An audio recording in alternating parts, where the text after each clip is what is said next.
जय हिंद, जोहार झारखंड। मैं शमशाद आलम। आज जिस मुद्दे पे बात करने वाले हैं वो मुद्दा है जयराम महतो का चर्चा झारखंड में। तो बाखूबी आपने सुना ही होगा और देखा ही होगा कि किस तरीके से जयराम महतो का चर्चा झारखंड की राजनीति की गलियों में होते आ रही है उनके काम के वजह से। लेकिन अभी जो वर्तमान में जो ये देखा जा रहा है कि बिहार का एक पार्टी है, उस पार्टी का एक बड़ा नेता जो है कि जयराम महतो का तारीफ करते हुए थक नहीं रहा। आखिर ऐसे मौका पर जिस वक्त में बिहार का विधानसभा चुनाव होने वाला इसी वर्ष के अंतिम में, ऐसे वक्त में किसी दल का बड़े नेता का यानी कि जयराम महतो का चर्चा करना बिहार में क्या दर्शाता है? क्या लगता है आप लोगों को क्या होने वाला है बिहार में? क्या जयराम महतो जो है कि कूच करेंगे या फिर और कुछ होने वाला? आज इसी बात को जो है कि इस वीडियो में करेंगे। आप लोग अंत तक बने रहिए। चलिए चलते और सारी बात को जो है कि विस्तार रूप से समझते हैं कि वो कौन सा दल है।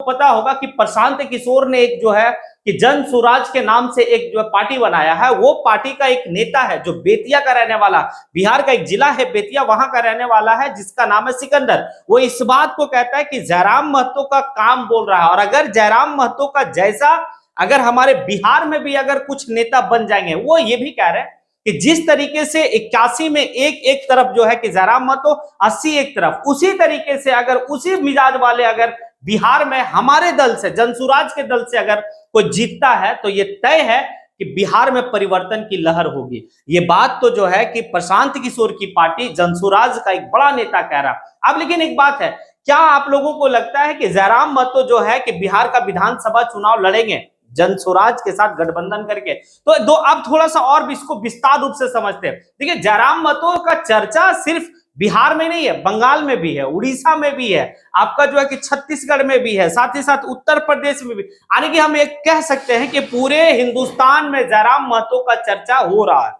और लोग जो है कि एक नेशनल मीडिया कवर कर रहा है। इसका मतलब है कि काम के आधार पे आखिर चर्चा क्यों हो रहा? नेता तो फर्स्ट टाइम बहुत ऐसे बने होंगे, 28-29 साल की उम्र में बहुत लोग नेता बने होंगे जो आंदोलन से आके नेता बने, लेकिन जयराम महतो का चर्चा नेशनल मीडिया में भी यानी कि मेन स्ट्रीम मीडिया में भी, साथ ही साथ पड़ोसी राज्य के दूसरे दलों के बड़े नेताओं के बीच।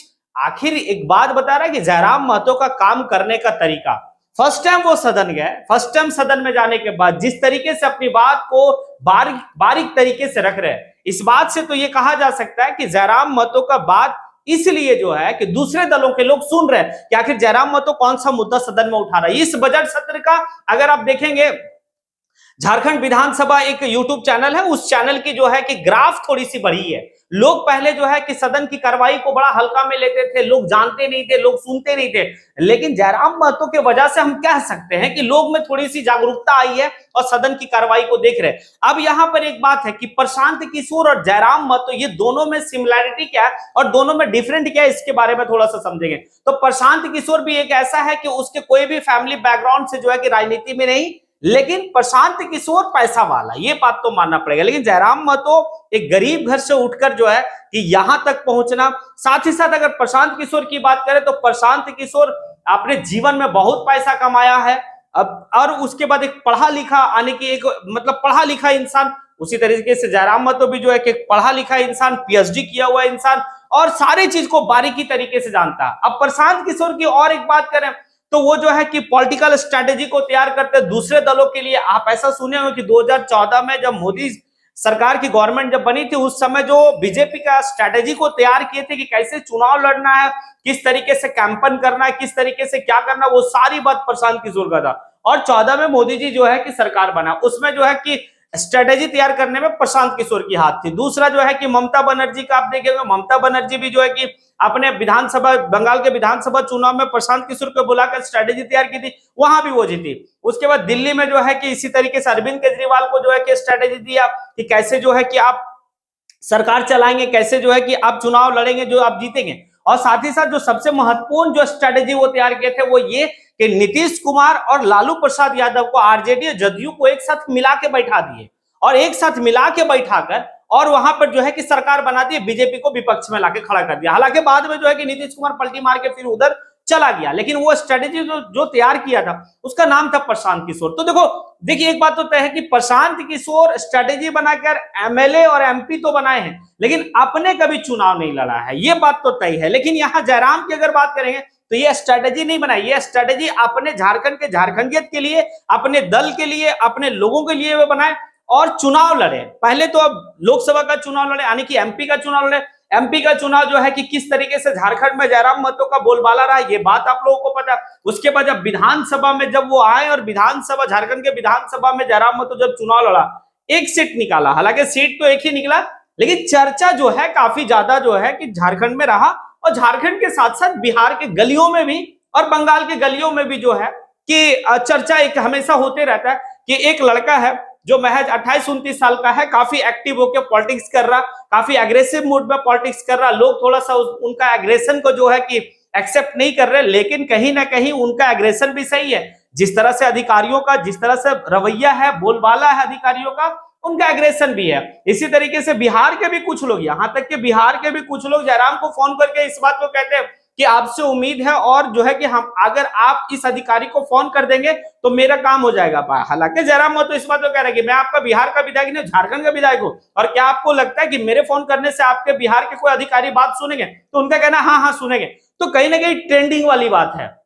जिस तरीके से वो ट्रेंड कर रहा, जिस तरीके से अपनी बात को रख रहा, वाकई में जो है कि बेतिया में अगर सिकंदर जी जो है कि अगर जनसुराज पार्टी के बड़े नेता हैं, अगर वो आने की तारीफ कर रहे हैं, वो चर्चा कर रहे हैं कि किस तरीके से जो है कि सदन में बात रख रहा, तो अपने आप में जो है कि बहुत बड़ी बात है कि जनसुराज मतलब जो लोग हैं, जनसुराज की जो बात है वो ठीक है। अब देखिए जनसुराज पार्टी जो है प्रशांत किशोर का, जनसुराज इस बात को कहता है कि हम बिहार फर्स्ट की बात करता, बिहार के युवाओं को रोजगार की बात करता, छात्र हित की बात करता, और सेम चीज पहले जो है कि जयराम महतो झारखंड में कर चुका है कि भाई कि रोजगार की बात है, युवाओं की बात है, छात्र की बात है, स्थानीयता की बात है, यहाँ पर नियोजन नीति की बात है, वो सारी बात यहाँ पर जयराम है। तो अब क्या लगता है, क्या दोनों गठबंधन करके चुनाव लड़ेगा? क्या लगता है कि जयराम महतो बिहार का विधानसभा असेंबली में चुनाव लड़ेंगे? हमें तो लगता है कि जिस तरीके से बोलबाला है, दस्तक तो देना चाहिए।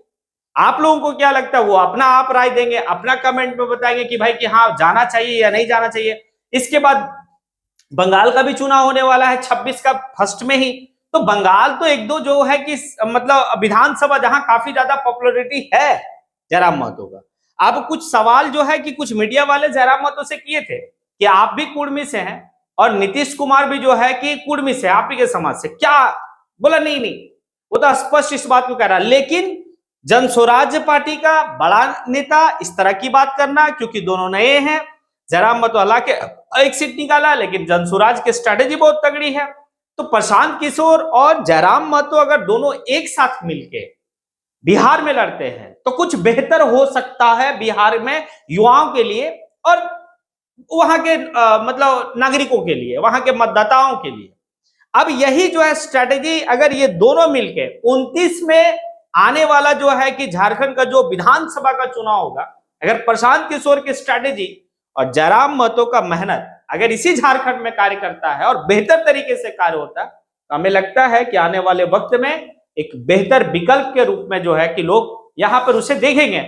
अब आप लोगों से एक सवाल है कि क्या जो मैंने कहा या जिस तरीके से मैंने अपनी बात को रखा, जनस्वराज पार्टी के नेताओं के द्वारा जयराम महतो का तारीफ करना बिहार का बेतिया में और बिहार की राजनीति की गलियों में, अगर आप लोगों को लगता है कि वाकई में जयराम महतो उस काबिल है और उस लायक है कि बिहार में जो है कि जाके चुनाव लड़े, जिस तरीके से आरजेडी झारखंड में आके चुनाव लड़ता है, सीट जीतता है, सरकार का हिस्सा बनता है, तो जयराम महतो भी बिहार जाए और बिहार में जाने के बाद वहां सीट जीते और सरकार का हिस्सा बने या विपक्ष में बैठे।